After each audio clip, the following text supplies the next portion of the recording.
ठरलं तर मग या मालिकेच्या येणाऱ्या भागामध्ये आपण पाहणार आहोत की सुभेदार घरामध्ये प्रिया आल्यापासून प्रिया ही सायलीला आश्रमात जायला देत नसते. तेव्हा तिला महिपातचा कॉल येतो आणि महिपात सांगतो की उद्या कोर्टाची तारीख आहे.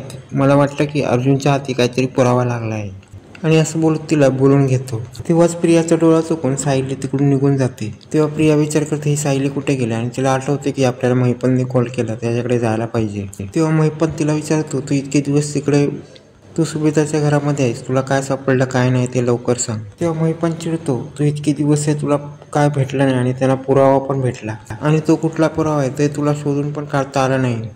तेव्हा प्रिया बोलते तुम्ही दोन्ही बाजूनी मला बोलणार. तेव्हा नागराज बोलतो की तू त्यांचा पाठलाग घेऊन काय आहे ते शोधून काढायला पाहिजे होतंस. तेव्हा महिपत पाठलाग कर आणि जे तुला भेटेल ते तू येऊन आम्हाला सांग. तेव्हा महिपत कोर्टाची तारीख आहे त्यामुळे त्यांच्या हाती काहीतरी पुरावा लागलाय, त्यामुळेच ही तारीख आलेली आहे आणि तो पुरावा काय आहे ते सगळं सत्य शोधून काढ.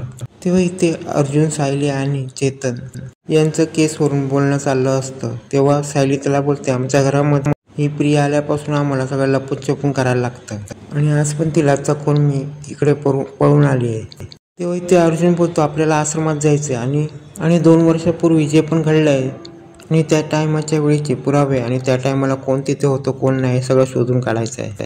त्यामुळे आश्रमाच्या बाजूला जेवढी पण घरं असतात त्या घरामध्ये जाऊन चौकशी करायची ठरवतात आणि फायनली एका घरामध्ये जाऊन एक बाई बोलते की ही प्रिया खूपच आगाऊ मुलगी आहे आणि ती दरवेळेला काही ना काही कारस्थान करायची.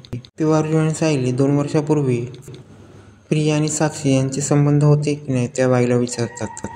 तेव्हा ती बाई बोलते हो त्या साक्षी शिकरेला मी चांगलीच ओळखते आणि ज्यावेळी ती साक्षी शिकरे यायची ना तेव्हा प्रिया तिला मदत करायची आणि त्या दोघी येऊन आश्रमाच्या विरुद्ध सांगायच्या की या आश्रमाबद्दल तुम्ही कंप्लेंट करा आणि तुम्हाला त्रास होतोय आणि हे आश्रम बंद करा आणि या आश्रमाविरुद्ध तुम्ही तक्रार करा. आणि हे आश्रम पाडण्यासाठी जे पण ते प्रयत्न करत होते ते तिचे दिसत होते. तेव्हा सायली बोलते कोर्टात येऊन तुम्ही सांगाल का. तेव्हा ती बोलते चालेल आम्ही आश्रमासाठी काही पण करू शकतो. तेव्हा ती बाई त्याला सांगते की ह्या प्रिया आणि साक्षीचा माझ्याकडे व्हिडिओ आहे आणि या दोघी एका टायमाला आमच्यावर भांडायला आलेल्या. तेव्हा ती सांगते की तुम्हाला आश्रमापासून त्रास होतो हे तुम्ही सांगा, की तुम्हाला आश्रमापासून त्रास होतो हे सांगा आणि ते आमच्याकडनं सह्या घ्यायची आणि ती सही घ्यायसाठी आली होती पण आम्ही सही दिली नाही आणि त्याच वेळेला आम्ही त्यांचा व्हिडिओ बनवला आणि माझ्या विरुद्ध त्या दोघींनी काय केलं तर माझ्याकडे पुरावा म्हणजे हा व्हिडिओ होता. तेव्हा सायली त्या बाईला सांगते तुमच्याकडे व्हिडिओ आहे का. तेव्हा ती सांगते हो जेव्हा खून झाला ना म्हणून तो आम्ही व्हिडिओला जपून ठेवला. तेव्हा ती बाई व्हिडिओ देते आणि बोलते महिपत शिकरे आणि साक्षीला आम्हाला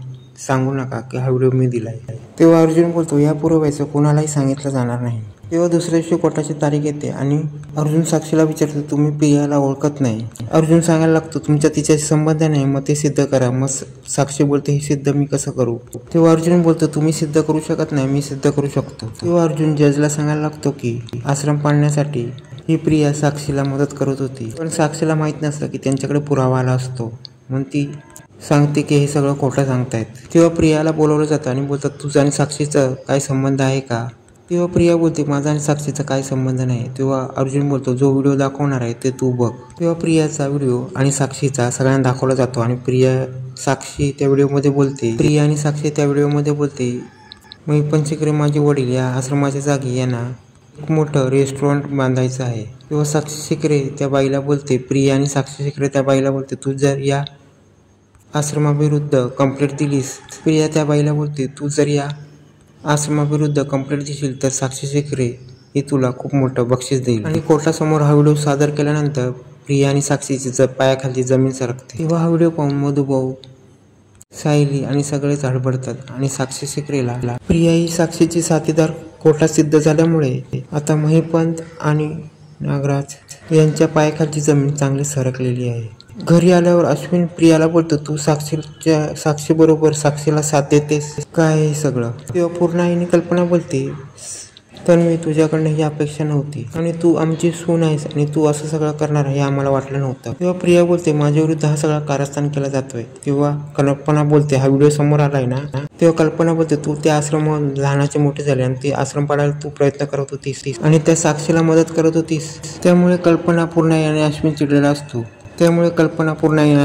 असतो आणि पूर्णाई बोलते तुला माझी सून बोलायला लाज वाटते. तेव्हा अश्विन बोलतो तू माझी बायको मला लाज वाटते. तू माझ्या वडिलांना फसवणाऱ्या माणसाला तू साथ देते. तेव्हा इथे किल्ल्याच्या घरामध्ये रविराज बोलते, हे काय चाललंय, ही प्रिया, ही तन्वी खरंच प्रिया आहे का? कारण की ही पंचक्रिया आणि साक्षीला साथ देते, हिचं आता DNA टेस्ट करायलाच पाहिजे. आणि आता रविराज DNA टेस्ट करणार आणि पुढे सत्य काय येणार आहे आणि DNA टेस्ट केल्यानंतर पुढे सत्य काय येणार हे पाहणे पुढे रंजकच होणार आहे.